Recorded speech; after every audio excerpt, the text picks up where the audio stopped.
How we doing, folks? This is Chris Dessi, CEO of Silverback Social and founder of the Westschester Digital Summit Festival. I'm laughing because Nick and I, this is Nick Simard of InspiriaMedia, we're joking, a slip of the tongue, where he called it the Westchester Digital Festival. Maybe next year we'll rebrand. Nick just did a great job for us in a breakout session talking about what you do at InspiriaMedia, and I think now more than ever, I get approached with people desperate to understand how to move somebody through the marketing funnel, even though while I was on stage, I said the marketing funnel is, done. So sorry about that.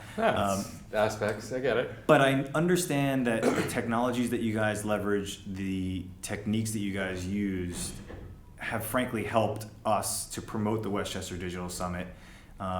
And true story, Inspiria helps us to promote the Digital Summit and leveraging tools for inbound marketing. Even though we think it's a festival. Yeah, it's a festival now. We decided it's a festival. But talk to us a little bit about like the genesis of Inspiria, where you guys are now, and what you see in the future. That's a lot, I know. Yeah, so we started in 2007. We bought a publishing company when that was a good idea. So we quickly realized what a challenge that was going to be as the whole world kind of changed. And we evolved to be an outdoor media company and a digital agency and a creative firm. So outdoor digital creative. 2010, we got really heavily involved in building a lead gen model for our company, and it led us to be one of the fastest growing companies in the United States by 2013, which was pretty exciting. What did you win? What was it was the Inc. 5000 award. So we were Inc. 5000. Technically, we were the 900. Thank you. Technically, we were the 907th fastest growing company in the country, and the 15th fastest growing media agency out of 60 that were part of the consideration. So it was very humbling and very exciting. Wow. And so my business partner Ronnie, and I flew out to Phoenix, and we went to their festival. And it was quite a festival. Just lots of festivals. Lots of festivals. So it's been great. It's been really cool. It's very validating when something like that happens, and you know that you're doing the right thing. There's enough demand for your services to justify getting to this level, and we see that continuing. So what do you guys see as I know that you and I have had this discussion, but I think people at home will be really compelled by some of the techniques that you guys leverage for the outdoor advertising, because some people are, we're at the Westchester Digital Summit. It's all going to be digital, man. But no, there's lots of moving parts, and I'll be the first one to say it's not all about social. That it's about all the different details of what you're doing throughout your marketing scheme. But you did tell me one really compelling way that you guys leveraged outdoor. I think it was with the phone booths that I would really love for you to tell everybody about. With the real estate firm. The real estate firm, yeah. Yeah. So the cool thing with the outdoors, every scenario is different, and there's just a ton of media to work into a strategic plan. So one of our clients in the city owns and built a bunch of the iconic properties in Manhattan over the last 50, 60 years. And they're always looking for new tenants, and they've got churn. And we used phone booth kiosk advertising to say, like, hey, look up, you could be living here. So we surrounded their building. It's so simple. Yeah. But so genius because nobody else had done that, right? It's just and ridiculous. It was right in the context. We were talking about context earlier in your talk, and it's right in the context of the neighborhood, and it's right in front of the building, and look up, you could be living right here. And so that worked well. They got a few leases out of that, so their return on investment was insane on that small buy that they did.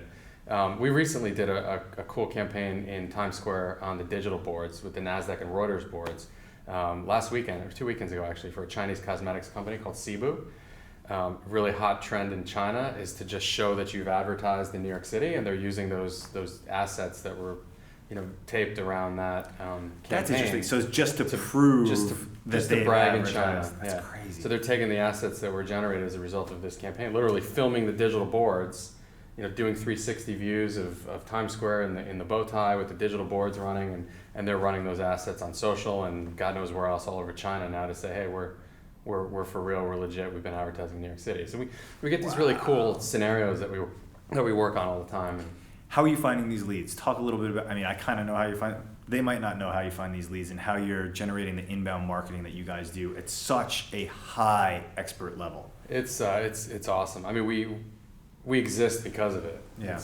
I could say that very confidently. So part of my talk, back in 2010, about 90% of the business that was coming into the company was generated by a couple of talented account executives that worked for us. The company didn't really control that. So that was pretty scary. So Ronnie and I, my business partner, sat down and we figured out how we could build a lead gen model using digital techniques. And back in 2010, it was still I mean, it was a very different world than it was today. I mean, Google was a pretty basic search engine at the time, and the algorithms hadn't progressed to where they are today.